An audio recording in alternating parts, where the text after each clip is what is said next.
Now, I'm going to tell you of a tale, a cautionary tale from an elderly gamer that is of no relevance to anything apart from the fact that, one, I have no figures, they're all packed away. Two, I've no paint, I can't paint anything. And three, I want to keep making videos, it's the only thing that's keeping me sane and I don't know what to do. Here goes. Now, 1974, picture it. You can't, you're too young. Alright, I'll describe it to you. It was gloomy. I was a teenager, I was at sixth form. All day, on Friday, me and my mate, well every day, but me and my mate this Friday, particular Friday, we got lambing nights, jousting nights, and we used to spend all our time in the sixth form making up games and wargaming instead of doing any work. We still got our A-levels, so home. So we did that. And then at night we went home, walked home, and then Friday night we went to War Games Club. Got my best going out clothes on. Andy got his best going out clothes on. We met at the bus stop. We went to Elmfield House War Games Club in town with our figures. I had mine in an old biscuit tin. We had a big war game. There were met lots of people there. Big 25mm Inchcliffe Napoleonic. Went home on the bus. But Saturday was going to be different. I had a Saturday job. I worked in a tailor's. And so I went to the tailor's, and that was great because you got paid, and the stamp corner was in the same precinct. That's where the soldiers were sold. But also you got a staff discount on clothes. That was dead trendy. And if you sold certain items, you got commission. So if you were clever, you could sell stuff, only sell stuff that had commission on it. You could make more money from commission, and you got your pay packet. So that was nice. And this Saturday night was going to be special because it was a school disco, and there were few and far between. I'll tell you, the slim pickings for a man like me. Now, I bought some new clothes. I bought some dark green two-tone loons trousers, big flares on them. And when you wore it, flickered red and green. Oh, not like a sort of siren. Oh, it was subtle. I thought it was subtle. And I had a cheesecloth shirt. So I went home all excited. And I got ready. I put all my new clothes on. My big platform shoes. And I splashed deodorant all over myself and half shave. Cedar wood I used to use. The advert was like a lumberjack chopping trees down, and he used to shout, "Cedar wood!" And I never knew if you were meant to smell like the lumberjack or the trees. But anyway, that's what I used. So I did that, and I walked down to the school, to the disco, about a mile away. I went in and I bought a cup of Coca-Cola. Because Coca-Cola, lemonade or orange juice.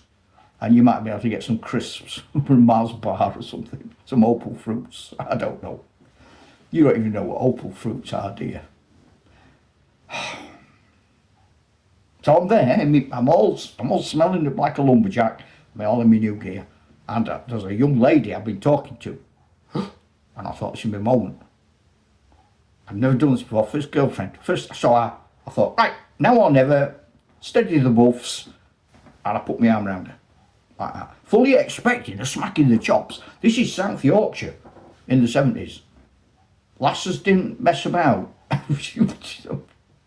You know, it's like grannies with a brick in their handbag. You try mugging them, you're going home with your teeth in a box. So,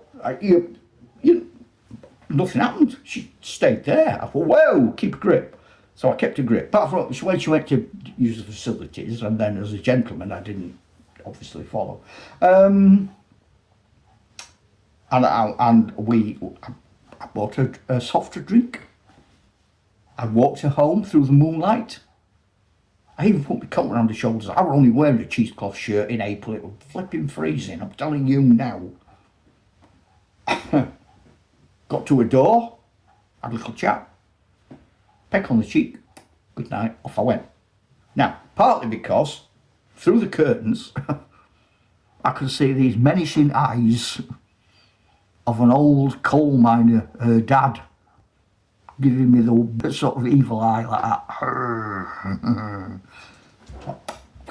Off I went, see you at school tomorrow. Grand, fantastic, so far so good. Why is this a cautionary tale, you say? I'll tell you why. I'll tell you why now. Because I lost track of my love of wargaming for my love of having a girlfriend. And I stopped seeing my wargaming mates, and I stopped going to Wargames Club, and I stopped painting figures for a bit. But then I decided I wanted both. But it turns out I couldn't have both.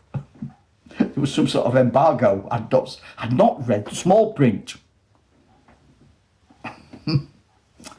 So Saturday, I'm going to town on my own, and I want to buy a Bebop Deluxe record and some paint from Woolworths and a couple of figures. Whoa, no, apparently not. It's not happening. You're coming with me, and we're going clothes shopping.